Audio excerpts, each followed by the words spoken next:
Au cœur de Bar-le-Duc, découvrez Ma Jolie Crèmerie, une fromagerie crèmerie traditionnelle avec des produits de nos régions.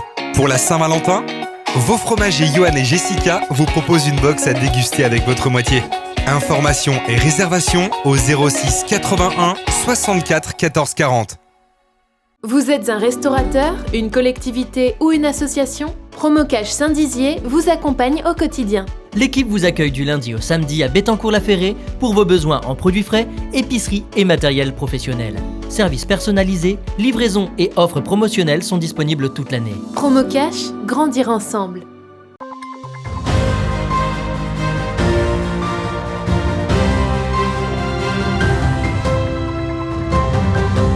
Bonsoir à tous et bienvenue dans votre 15 minutes info du lundi 31 janvier 2022.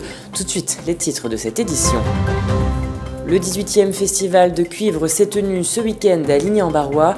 Malgré quelques incertitudes liées à la crise sanitaire, les organisateurs ont pu maintenir l'événement. Des chiens formés pour aider des personnes en situation de handicap, tel est l'objectif d'Andy Chien et nous irons à la rencontre de 2 familles en Haute-Marne. Événement important ce week-end pour la judokate Mélanie Clément qui participera au Grand Slam Paris-Bercy, objectif décrocher la première place du podium.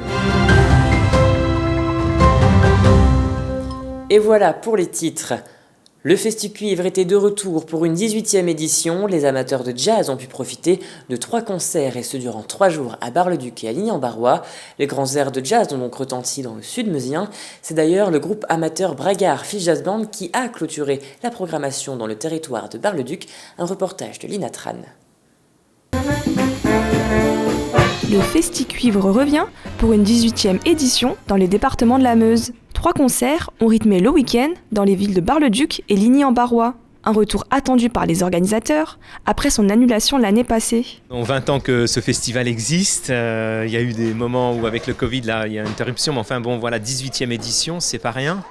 C'est un festival qui est bien ancré sur le territoire et on est très heureux cette année de pouvoir le conduire à bien. On avait envie de relancer les choses. Alors ça s'est fait un petit peu dans l'incertitude et on avait contacté des groupes, puis après ça se faisait pas. Enfin bon, c'était compliqué et finalement on s'est recentré du coup sur une programmation régionale et avec des ensembles du secteur. Après Brass Band de Champagne et duo Révérence, c'est au tour du groupe amateur Bragard Phil Jazz Band de faire vibrer leurs instruments. Pour leur premier concert depuis 2 ans, la quinzaine de musiciens, accompagnés du chef d'orchestre et de 2 chanteurs, ont même réussi à faire danser le public. Avec le Covid, ça fait au moins 2 ans qu'on n'a pas joué. Donc là, on a répété 2 fois dans une salle qui nous ont été prêtées pour respecter les distances. Mais bon, c'était dur en 2 répétitions de reprendre le fil des concerts, quoi. Oui, ça a été bon. On n'est jamais complètement satisfait, mais oui, ça a été. Vu que c'est que des amateurs et le peu de répétitions qu'on a eu, oui, ça s'est bien passé, je suis content d'eux. Trompettistes, saxophonistes, pianistes ou encore batteurs ont interprété une vingtaine de chansons, dont des standards de jazz.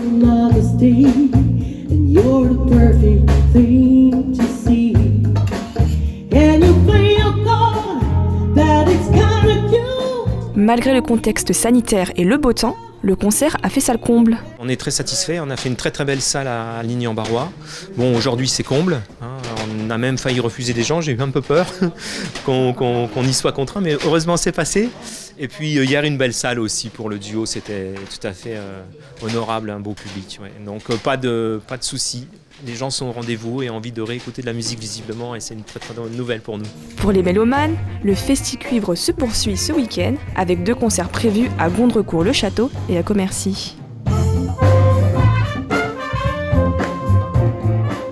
Depuis 1989, l'association Andy Chien a pour but d'éduquer les chiens d'assistance. En effet, après de nombreux mois de formation, ces animaux seront délivrés à des personnes en situation de handicap. En Haute-Marne, depuis 2 mois, 2 familles ont accueilli 2 chiens.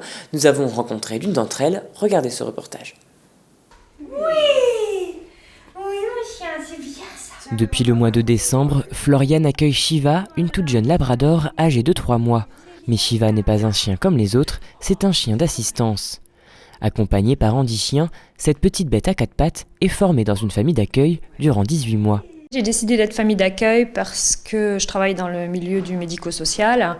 Donc je travaille avec les personnes âgées ou les personnes en situation de handicap et je trouvais ça vraiment super pour pouvoir aider ces personnes-là, d'avoir un chien d'accompagnement, c'est hyper important pour eux. Sinon, on n'est pas là. En fait, nous, les familles d'accueil, pour commencer en fait leur apprentissage, ces personnes-là n'auront pas de chien. Ce nouveau membre de la famille demande beaucoup d'attention. En effet, afin de devenir un vrai chien d'assistance, 15 minutes d'entraînement par jour sont nécessaires, durant lesquelles divers exercices sont effectués.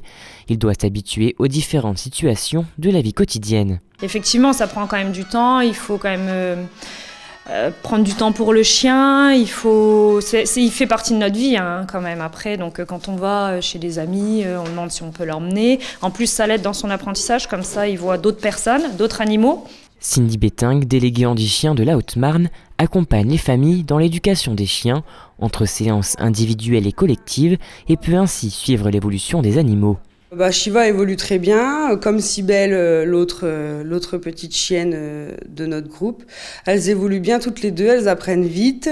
Leurs familles d'accueil, elles sont bien impliquées, donc ça c'est important, parce que si la famille d'accueil s'implique pas et qu'elle ne suit pas mes conseils, forcément le chien derrière, il n'évolue pas forcément comme il le faut.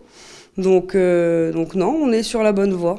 Dans 18 mois, Shiva devra quitter sa famille pour intégrer le centre handi-chien et être attribué à une autre personne ayant besoin de l'assistance d'un chien. Et passons à présent à l'image du jour. Les fontaines Wallace célèbrent leurs 150 ans cette année. La première fontaine Wallace était implantée en 1872 sur le boulevard de la Villette à Paris. Les pièces des fontaines, qui représentent 600 kg de fonte, sont coulées en 3 morceaux, socle, partie centrale et chapeau, par la société anonyme des Hauts Fourneaux du Val-d'Aune en Haute-Marne, qui deviendra ensuite la société GHM. Et à noter qu'aujourd'hui, une des pièces va être exposée au musée de la ville de Paris. Et du sport, pour finir cette édition, samedi et dimanche se tiendra le Grand Slam Paris-Bercy, un rendez-vous important où de très grands judokas seront présents. Et parmi eux, on aura le plaisir de retrouver Mélanie Clément et certainement Axel Clerget qui défendront ensemble les couleurs de la Haute-Marne et de leur club de judo de Marnaval. Finaliste du dernier Grand Chelem du mois d'octobre pour Mélanie et champion olympique pour Axel, cette rencontre est importante. Et justement, à 5 jours de leur participation, on a rencontré Francis Clerget qui nous explique les enjeux de ce rendez-vous. Après, derrière Bercy, que ce soit Mélanie ou Axel, il va y avoir 15 jours après Tel Aviv, qui est une grande compétition également, un grand chelem. Donc les sélections seront faites tout de suite derrière Bercy, dès le lundi. Donc ils vont enchaîner lundi sur un stage international déjà à Paris. Et puis ils donneront les sélections. Et ensuite derrière Tel Aviv, les 2 grands chelems l'un au bout de l'autre. Et ils vont sortir les sélections des championnats d'Europe qui auront lieu au mois d'avril et des championnats du monde qui auraient dû avoir lieu fin août, qui sont reportés au mois d'octobre en Ouzbékistan. Donc ils vont savoir, les athlètes sauront automatiquement, rapidement, savoir s'ils feront les championnats d'Europe et les championnats du monde. L'avantage de Mélanie, c'est qu'elle va partir tête de série, certainement tête de série numéro 1 française. Dans le tirage au sort, elle va être épargnée par ces 2 japonaises qui sont bien classées également. Donc, on va dire que Mélanie, le podium est à sa portée. Elle devra avoir un tirage au sort largement à sa portée. Maintenant, c'est à elle d'assumer combat par combat et d'aller chercher la médaille, la plus grosse médaille possible ce jour-là. Et voilà, c'est la fin de cette édition. Merci à tous de l'avoir suivi. Dans un instant, vos prévisions météo de demain présentées par Alison Godefroy. N'oubliez pas, l'actualité continue sur Puissance Télévision. Très belle semaine à vous. Toute l'actualité qui vous concerne, à voir et à revoir dès maintenant sur puissancetélévision.fr et sur notre application mobile.